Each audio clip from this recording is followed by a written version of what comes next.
Welcome to r/Am I the Jerk, where Karen is demanding a new car and refusing to speak to her family until they buy her one. Am I the jerk for telling my daughter I won't budge even if she never speaks to me again? My daughter Casey, who's 17, worked and saved up money for around a year to afford a better car than we could buy her with our family budget. My other daughter, Alana, who's 16, who has ADHD, recently got her driver's license and asked to drive Casey's car.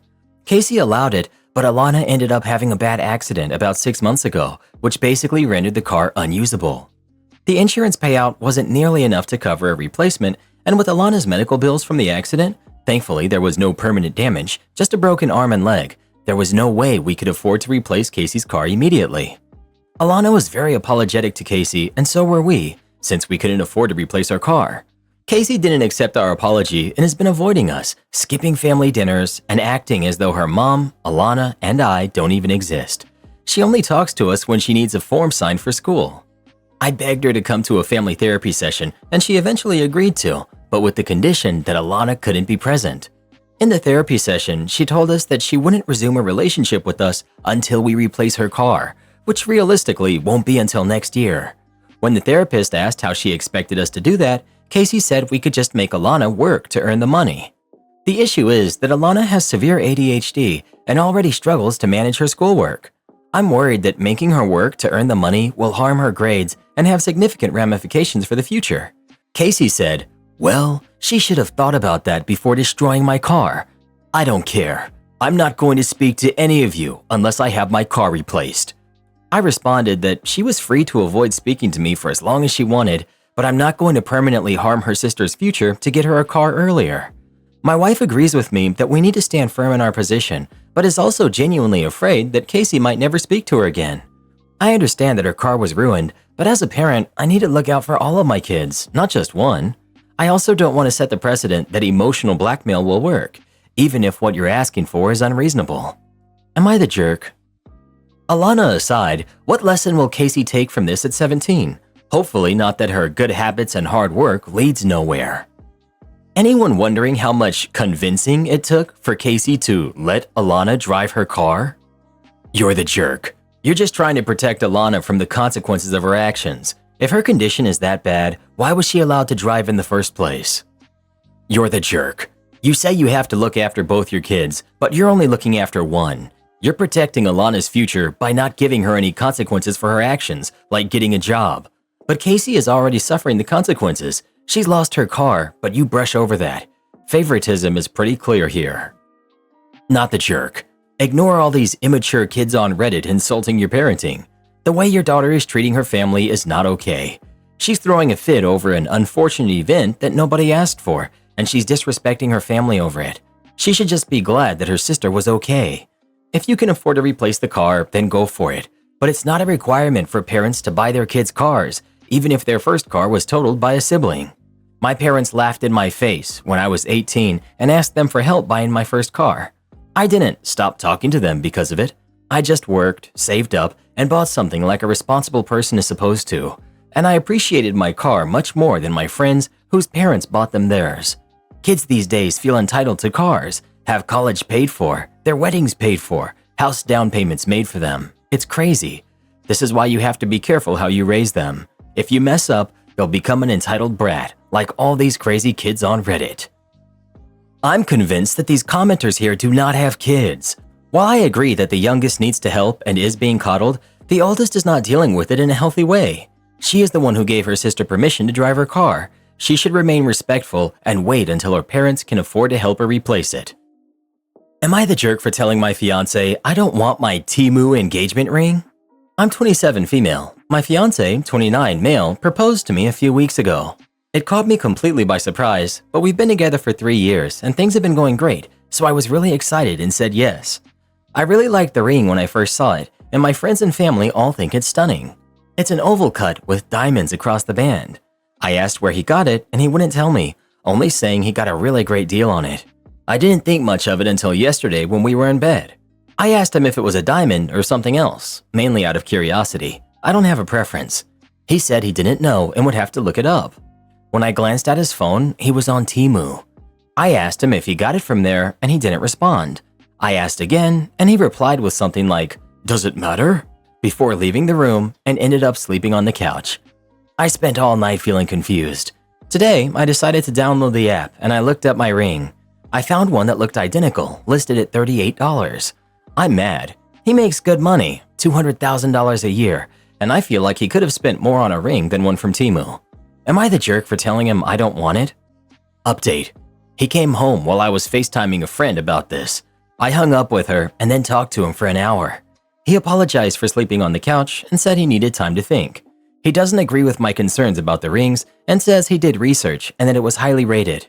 He says if the ring breaks, he'll replace it, but didn't specify that it would be of higher quality.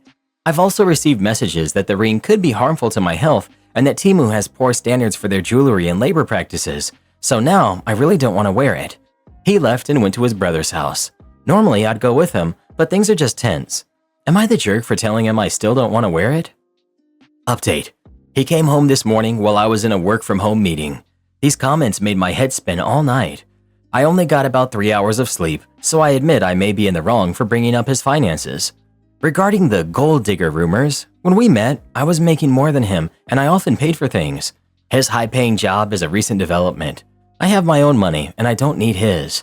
I asked him what was going on, if there was anything he needed to tell me, or if he was testing me by doing this. This really set him off. He said, "What kind of person do you think I am? You think I'm a cheapskate? A liar? You obviously think very poorly of me." But still, he never gave me a reason. I asked why he was deflecting every question to victimize himself and avoid my questions, and he tried to leave again.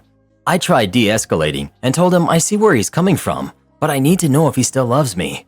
He was immediately apologetic and still wants to get married. He said I can pick out my own ring and buy it with my own money. He said he's sick of talking about this and that it's water under the bridge now. He's acting like his normal self again since this conversation. I hear him out there skipping around and humming to himself happily, and it's actually upsetting me. Maybe I'm being dramatic, but I don't think I can handle a marriage with someone like this. I was with my ex for 15 months, and he bought me multiple rings, not engagement, off of Temu. Not one lasted longer than a month. All turned my finger green or gave me a rash. He was not working much at the time, so I appreciated that he got me something, but I honestly liked the things that he found on the ground when he was working better than the problematic, for multiple reasons, Temu crap. Not the jerk. I don't care about how expensive a ring is, but the point of it is to last, so buying it from Temu of all places is real crappy. I don't know. Normally, I'd celebrate someone who didn't buy into all the engagement, wedding, spend yourself to bankruptcy thing, but $38? I'm tight with money, but I'd spend a little more than that to at least get a band that was reasonably high carat gold, and then save on the gemstones. Not the jerk. You aren't asking for a $5,000 ring, you're asking for a ring made out of a known material that isn't essentially from Claire's. You got costume jewelry. A Temu ring tells me that he wants a Temu marriage, thoughtless, low quality, and temporary. No one needs to break the bank to buy an engagement ring. You should do the best that you can and try to make your partner happy. But he basically scrolled on Facebook and picked you out something shiny. Not the jerk. Would I be the jerk for breaking up with my girlfriend because of what her late boyfriend's dad said to me? My girlfriend's last boyfriend passed in an accident some years ago. My girlfriend told me about this when we became official. Now, she's still close to her late boyfriend's mom and dad, and she wanted to introduce me to them. I thought it would be awkward, but I decided to go along with it. After all, she mentioned that she considers them just like her own parents. We visited them a few times, and the dad has made comments. One time, the dad talks up how manly his son was, how he used to work on cars, how you could always tell he was a real man because his hands were always dirty. He asked me what I did for work, and I said I work as an accountant. He said, "Yeah, I could tell it was something like that. Your hands haven't seen any real work." It's been like this every time we visit them.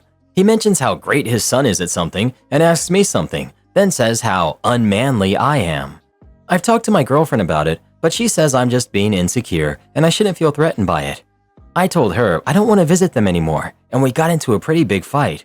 She said that maybe the dad is right and I need to be more manly. Here's what I'd say. I know you must miss your son a lot. He sounds like a great guy, but please stop insulting me using him. Neither you or my girlfriend will remember him any less with me here. OP. I can already hear him saying, "That's some weak sauce." He doesn't seem like a sensible kind of guy. Update. I broke up with her. After talking to some friends and reading some of your comments, I realized that this kind of behavior from both the dad and my girlfriend was unacceptable. I didn't say anything to the dad since I hadn't gotten a chance to see him since the last time. Anyways, I think I gave them slack due to the tragedy of what happened, but I think I gave them way too much. As harsh as this sounds, I'm so relieved I won't have to hear about her late boyfriend ever again. I feel great, to be honest. They were taking out their grief and sorrow on you, trashing you as compared to her ex. No one should willingly put themselves through that. What was her reaction? Did you cite the comments about her ex as the main reason? OP. I did. I told her that I was tired of her father-in-law talking to me that way and her taking his side. She didn't apologize or anything. She said I was overreacting and we could talk about this. I told her I had already tried to. She told me that I should just leave then, so I did. I don't feel too bad. As soon as I got home after breaking up, I realized that I won't have to ever deal with father-in-law again. But not only that, I don't have to see the late boyfriend's face or even hear his name ever again. It may be harsh, but I'm not agonizing over anything. If anything, I'm relieved. I doubt his ex-girlfriend will ever find someone manly enough for her father-in-law. Definitely not. The real question is whether she'll find someone with low enough self-esteem to stay with her despite the disrespect, or she'll just keep driving off all of her partners until her ex's parents pass too. You know you did the right thing when you feel nothing but overwhelming relief after a breakup. Her dad was right though. What self-respecting man would ever be like, "Oh yeah, let's go meet your ex's parents. I'd love for you to introduce me to them." Any man with standards would have told her from the jump, "I'm not going to meet those people, and I'm not going to date someone who is close with her ex's parents." I know so many of you guys are desperate out there, but I promise you, once you stop playing video games, get in shape, and get your money right, you will be able to find a partner who will respect you. But you're going to have to demand it. People treat you the way you allow them to, especially when it comes to dating. Am I the jerk for telling my dad to cherish his other son because he's the only one he has left? I'm 17 and graduating high school this year. My parents divorced when I was just shy of 2 a long time ago. My dad remarried and my mom remarried, then divorced again. She's now single. Dad had another son with his wife. The other son is 14. Throughout my life, his other son has been given more importance. I was often told that as the older brother, I should be stronger and not make a big deal out of things. I remember being 9 years old, standing by the window waiting for my dad to show up, only for him to call my mom and say he couldn't make it because his other son had a dentist appointment and was freaking out. It was just a checkup. I was left feeling like I didn't matter. There were other instances like this. He missed my sports games for various reasons, not just because of my brother. He didn't come to my talent show when I was 15 because he simply didn't want to, even though I had spent months learning guitar and a song that he loved. I felt discarded. My parents don't have a good relationship, but my mom doesn't keep him from me. I've heard their conversations, and it seems he just doesn't want to be involved. At one point, I asked my mom if he was really my dad, and she said yes, and asked why I was questioning it. I asked why he seemed to hate me, which was an emotional moment, but it passed. That happened just before my 17th birthday, and since then, I've kept my distance. If he reached out to me, I'd say hi, but I wouldn't ask him for anything or seek a relationship. I've been indifferent. He was in my life for the moments that anyone else would criticize him for missing. Birthdays, short visits at Christmas, and when I had surgery when I was younger. For everything else, he was busy about 70% of the time.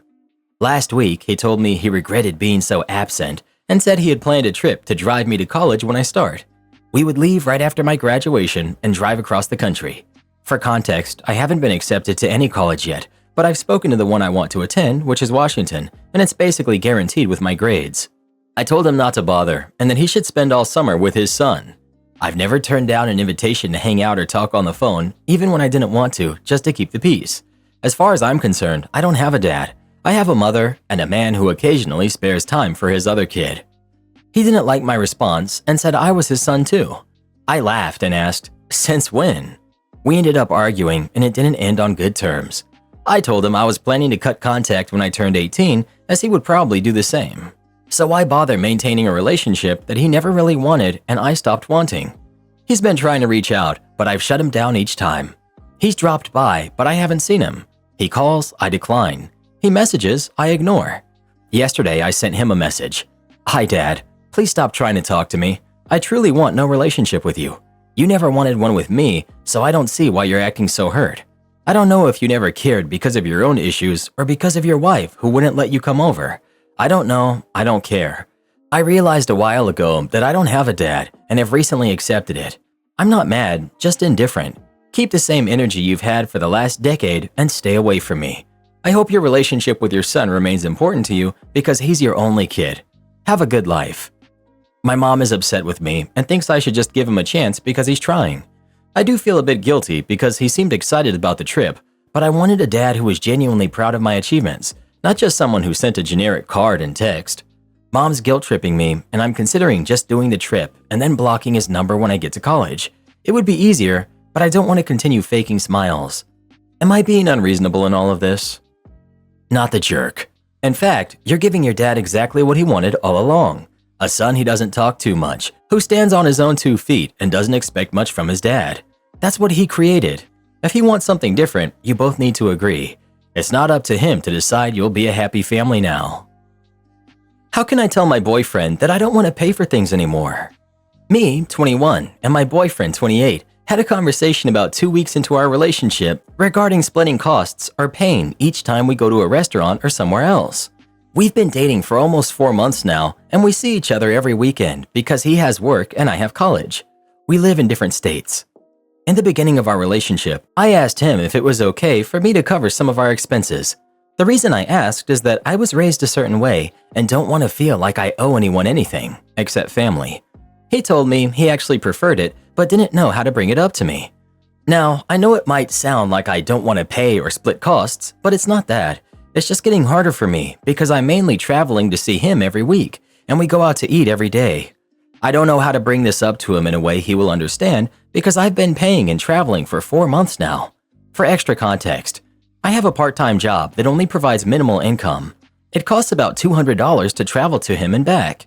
He works with computers and makes significantly more than I do, and he goes out to eat a lot. I try to suggest buying groceries and cooking, but we still end up going out to eat. I normally don't have a big appetite, so most of the food costs are his. He does pay for more things than I do and travels to see me occasionally, but that has happened maybe 4 or 5 times. I try to eat in my apartment as much as possible. So my question is, can I tell my boyfriend that I don't want to pay for things, except travel? If so, how do I bring it up without giving mixed signals or making him uncomfortable? Edit. I called him. Actually, I'm on the phone with him right now, and I told him I wouldn't be able to travel down to see him all the time because I can't afford it. He then asked if he could come see me instead. I said yes, but I told him what days I'm busy, and we decided to set up a shared calendar. He also asked if I want to go on a holiday and meet his parents. Now, I'm not sure what to do. He has met my mom by accident, and it was a simple conversation with just greetings. I feel like I should discuss the cost splitting in person, so I will wait for him to come back from his trip. Here's what I'd tell him. I don't mind sharing costs or pulling my weight, but that means we have to live within my budget, not yours. I can't afford traveling to see you each week and going out to eat every single day that we're together. Don't say, I don't want to pay. You need to talk about what the bigger problem is. You're shouldering an uneven burden of the costs of this relationship. Can we revisit how we split costs? I know we agreed to split food costs evenly, but with traveling to see you so much, I'm taking on a much larger financial burden. Can we add travel and food together and split those equally for each visit? And is it possible to eat at your apartment more regularly? Eating out for every meal has been a lot for me financially. If he's not willing to look at the whole cost burden and split it fairly, it's not someone I'd be willing to stay with. If a man isn't happy to provide for you, or at least try whatever he can to do so, he's not that into you. Know your value is priceless, and anybody that makes you feel otherwise ain't the one. That age gap is gross. A 28-year-old man needs to be dating people his own age, not early 20s college students. Honestly, it's that man's responsibility to pay for everything in the household from the rent to the groceries. That's what most men in relationships do. So it's your right to say that, and you should. I wouldn't even start dating him if I had to pay 1 penny. My daughter's grandparents want custody. I, 31 male, met Beth, 30 female, when we were in middle school. We became quick friends and saw each other every day. We did everything together and made a pact to always help each other. Like, she would help me talk to girls, and I made sure she was safe at bars. She was the kindest person I knew and was my person. When we were in college, Beth got pregnant with Jenny, her daughter who's now 7, from her boyfriend at the time. She was excited at first, but her parents and the father were against her having the baby. Beth stood firm that she wanted to keep it. Because of this, Jenny's father left her, saying he wasn't ready to be a father and never came back, and her parents threw her out and told her not to come home. It was a very hard time, but I told her I'd never leave her, so we moved in together and we decided to do it together like everything else we did. The day Jenny was born was probably the best day of my life. I'll never forget the first time I saw that girl's eyes, and even though she wasn't mine, I felt like I was hers. I was her uncle until she started calling me Dad, which we took as a joke, but we really never stopped her. Our little family was unconventional, but it was ours. 2 months ago, Beth passed in an accident. It was the worst day of my life. Beth and I were never together, but she was my soulmate, my better half, my everything. She was the best mother and person I've ever known. I still can't completely describe the way that I feel. Immediately, I became Jenny's legal guardian. It's been hard to adjust to it and just being me, and I'm so lost, but I want to do my best for Jenny. Which brings me to last night, when Beth's parents showed up at my door wanting to see Jenny. They want to be part of Jenny's life and regret what they did to Beth, which I completely understand. But last night, they told me that they think it's best if they take legal custody of Jenny because they're real family. They hadn't been involved in Jenny's life at all before then and only met her for the first time at Beth's funeral. I didn't know what to say and I told them to leave, which made them angry, and they told me they want to keep talking about it or they'll take me to court. I've been so anxious all night and I can't sleep. I've been Googling to see if it's possible for them to even take her just like that. She's my baby, and I'm the family she's always known.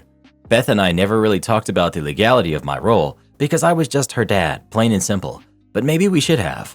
I don't know who to turn to or what to do. I never thought I'd have to do any of this alone. I'm just scared, and I miss Beth so much. To clear some things up, we don't live in the continental United States. Beth's parents, let's call them Mary and Larry, are really devout Catholics and couldn't stand that she had relations outside of a marriage, and especially since Jenny's dad took himself out of the equation. That's why they kicked Beth out. I've been co-parenting Jenny her whole life and contributed 50% to everything. I'm committed to giving this girl a good life. My parents have always been supportive and have been pivotal in this whole ordeal. They saw Beth as a daughter and see Jenny as a granddaughter. It's nice to have them. I had always been labeled as a caregiver in her school records. I held her when she was born, birthdays, her little kindergarten graduation, her first trip to Disney. I have pictures of all of it. There are none with Mary or Larry in them. Beth purposely threw away everything she had of them, not that she had much to begin with.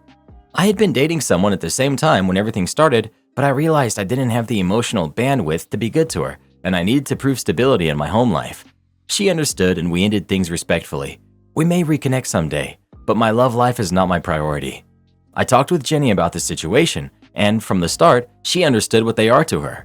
It broke her heart to hear her say, "Why would they do that to mommy?" Jenny and me are in therapy right now. While I'm not 100%, I know that I have to be strong for Jenny. Update. After reading your comments, I did exactly what some of you said. I talked with her school and told them what was happening. I've known the staff there for years. My mom is a school counselor, and they were so good about Beth's passing. Anyway, I told them that I, and only I, was allowed to pick her up from school. Thankfully, the grandparents never tried anything like taking her. They have not been allowed to spend time with her or be around her, and that was on Jenny's request. I respect that. They did send her birthday and Christmas presents, but I hid them. I didn't know if accepting something from them would hurt the situation. I haven't even given them to her yet. It's been so long, I'm not even sure if I will at this point. After my post, I talked with some lawyers around the city. Honestly, I spent a lot of money on this, but it was way worth it. Beth had a will and requested for Jenny to be cared for by me upon her passing. She never told me this, and I still don't exactly understand it, but it was a really happy surprise. My lawyer honored that and helped me. I took a loan out, but the debt is worth it. I compiled everything I could. Pictures, permission slips, school mail, everything. Grandparents tried to fight me the whole way through, calling social services and talking to all of my neighbors, trying to find anything possible to prove that I was a bad father. It was brutal and messed up, and I don't think I'll ever recover from the past year. I could deal with the attacks on my character and them scrutinizing everything I've ever done as if Mary and Larry have always cared. However, in April, once Jenny came into the conversation and was asked awful questions about me, I couldn't help but double down. Part of me is embarrassed and ashamed that I begged. At the meeting, after Jenny was taken out of the room, all I could do was cry. I said something like, "Please, I beg of you, think about Jenny here." Take what you did to Beth out of the equation. Jenny does not deserve this. Think about her, please. If you want to make it up to Beth, as you say, think about what's best for Jenny. I've loved her for her whole life. I've been there. I've held her. She's everything to me. I know you have regret. Be good now. Love Beth now. Respect her wishes. Please. The next part is probably anticlimactic, but dear readers, can you believe that it worked? Larry looked down at his hands in what I can only describe as shame and asked to speak with the lawyer privately. When I came back, Larry admitted that they had made a mistake all those years ago, and it wasn't until Beth's passing that he realized it. He was tired of fighting, Mary didn't seem too happy, but they dropped everything. Since then, we've had no contact. I guess guilt runs deep. But on to the good news. Last month it became official. I'm now legally Jenny's father. I had been working on the adoption since Christmas. I can't begin to describe how happy this makes me. Jenny has been getting better and is slowly getting back to her usual bright self. But I can see moments when she shuts down, like sadness washing over her. That worries me, but we're working with a therapist on this. I still miss Beth, and I will miss her every day of my life. All I can do to honor her is to make sure Jenny has a home and is loved beyond measure. I will tell Jenny about her mom and how every time she smiles, I see her. Am I the jerk for telling my boyfriend I won't marry him if he keeps his friendship with my ex? Final update. So my boyfriend Dylan and I have been dating for almost 5 years, and he proposed 9 months ago. We've known each other since high school. However, at the time we were only friends since I was dating my ex, Jason. Long story short, he cheated multiple times and we broke off. That's when I went to college, where I started dating Dylan. They only knew each other from high school, but never had an actual friendship. Well, Dylan decided to host a party in order to celebrate our engagement, and one of his friends brought Jason. And surprise, surprise, they became friends. Now they text every day, go out on the weekends, or even have dinner together constantly. At first, I didn't think too much of it, but now I'm uncomfortable. I talked about this with Dylan after he came back home from work. I established that his friendship with Jason is concerning to me and how he spends more time with him, but told me that I was exaggerating. We kinda had an argument about how Jason cheated and lied to me for years, and how could he be okay with that? He said that people can change and that he didn't mean it, blah blah blah. We didn't talk much after that, but then he apologized and told me he'll take me to dinner at my favorite restaurant the next day in order to compensate for the time we haven't really had these past weeks. I was really excited. I even went to get my hair done and bought a really pretty dress that afternoon. We'd see each other at the restaurant since he can't get out of work earlier. Well, an hour passed and there was no sign of him. I started to get worried and called him repeatedly. Then he arrived, looking terrible. He was drunk and even smelled like cigarettes. I asked him where he was at and he tried to avoid the question. I asked him again and his guilty face told me everything. He was with Jason. I was livid and left the restaurant. We had an argument outside and he confessed that he had promised Jason to go with him to visit this new bar at his house and didn't want to fail him. But I said it seemed he cared more about him than us, that he should get married to him if he's that important. He said he was the only one who understands him, not like me. I exploded and told him that if he doesn't cut him off, then I won't marry him. He started crying and called me a jerk for putting him in that position, then he left. Now his mom and sister are calling me the jerk and manipulative of his life. I'm at my sister's house, but I really don't know if what I did makes me the jerk or not. Edit. Jason called me. He asked me if we could see each other to talk about something. He didn't disclose what it was, but all he said was it was important. Update. We went to a coffee shop near my house and we talked. He said that he was sorry for what Dylan did and that if he had known Dylan had a plan with me already, he would have canceled immediately because he cares for me and that he was sorry for our past issues, that he has changed and he's a better man now. I went straight to the point and asked him what he wanted. He continued by saying that he only was telling me this because he cares and wants me to be happy. The thing is that Dylan is gay. Jason is known since high school because he cheated on me with Dylan. I knew Jason was a cheater because someone sent me pics of him kissing other girls, but I never saw him with the guy, so I had no clue. He said it was just a fling and cut contact with him a year after it and for a long time. Then Dylan reached out to invite him to a party, yes, our engagement party, where he cheated on me with Jason again. We didn't live together at the time, so when I thought he was in his house, he was actually hooking up with him. Jason realized what they did was wrong and that he didn't want me to be with a jerk like Dylan, so he flirted with Dylan in order to make him leave me so I could find someone who can actually treat me the way I deserve. At first, he thought Dylan would do it, but little by little he realized that he won't let me go because he's afraid of the world finding out. Jason threatened him that if he loved me, he'd leave me. Dylan refused, so Jason pretended to lose interest in him.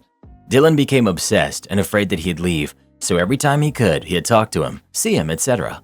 But since he never confessed his true self, he decided to tell me, so I just don't waste more time with him. I couldn't hold my tears. I was so heartbroken. I didn't realize Jason was hugging me. Continued saying that he was sorry, but I needed to know the truth, and that if I ever need anything, I can call him. I left and packed all my stuff from the house. I took everything and went back to my sister's. There's still no sign of Dylan. He hasn't even called or texted. Nothing. And I'm starting to believe what Jason said is actually true. I'm feeling betrayed, lied to, and mad. I don't know what to do next, but at least I know the truth. Thanks for reading.